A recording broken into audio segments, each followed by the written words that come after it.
Okay, so this is a famous showdown between Big Nurse, as she's called, played here by Louise Fletcher, who does a wonderful job playing this woman who is just a killer, and she is remorseless. And there's been a lot of discussion about this particular picture of a psychiatric nurse who is just so entirely focused on power, because she becomes the sort of representative of the establishment and of a whole group of people who are trying to suppress and oppress the boys, basically.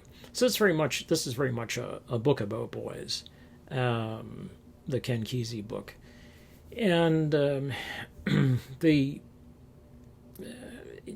I don't use this because it's technically accurate necessarily at all, but because it's very much a picture of how men view nurses, female nurses, at this time.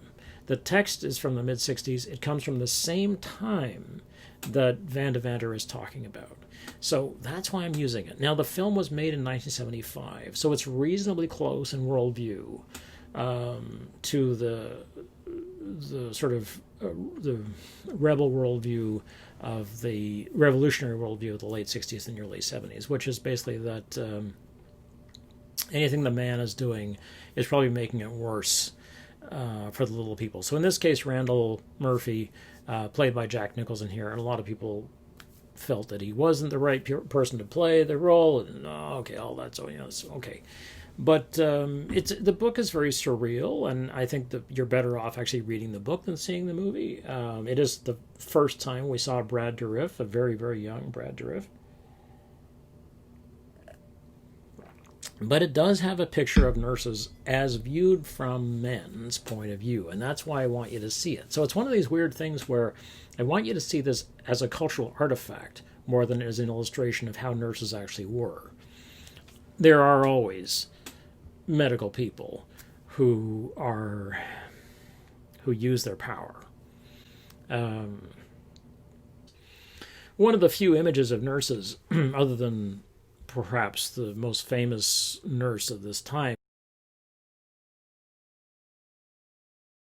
which is Hot Lips Houlihan from MASH, who is also set up to look like a complete idiot, is Big Nurse here, Nurse Ratched, as she's called, which it really is.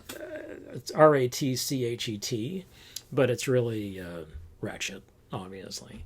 For decades, these were the most notable representations of nurses. Now, that was changed somewhat with the series China Beach, which came out in the 80s. Yeah.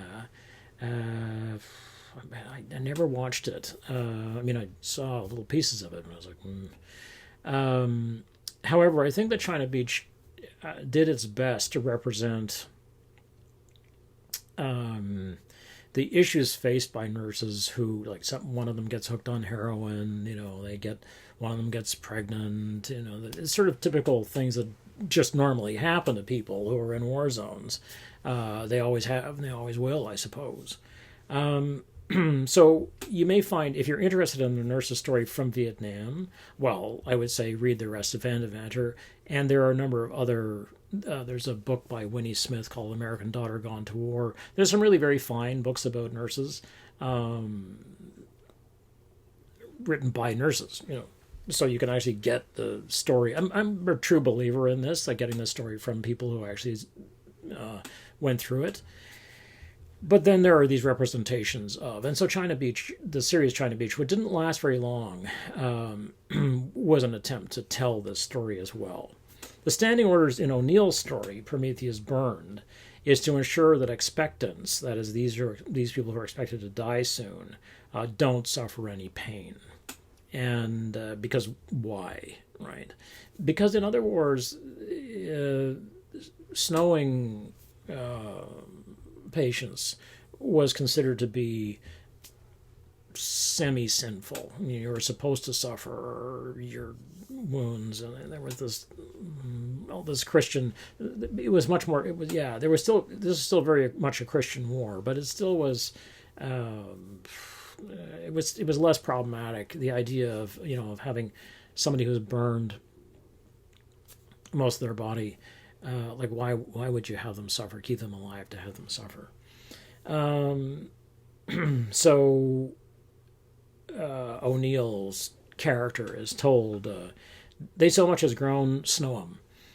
Chart what you give, keep your empties. We'll sort it all out when this mess is over. So snowing is still something we talk about. If you in the medical when you're looking at the medical literature, they still talk about snowing. It's considered to be illegal because basically it's mercy killing, and people may do it, but they don't necessarily talk about it. So keep your empties means keep the vials of morphine. And it's slowly killing somebody, usually with their consent or the consent of their loved ones who are around them, using powerful opiates to stop the heart and breathing in a very slow, relatively slow kind of way. The problem is that nurses and doctors, excuse me, as I've said, nurses and doctors are sworn to preserve life. So even in their most serious situations, even when there's no hope, they're still supposed to withhold death, right? So we got an ethical problem, right?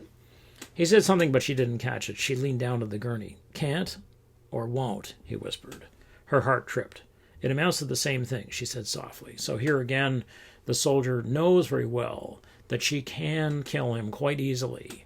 And he's basically saying, why don't you please do that? And she cannot do that. He knows how dreadfully he's been burned because he knows the rule of nines, which is a way of determining how much of the body's surface area has been burned and what are the chances of life in those cases. So it's a ratio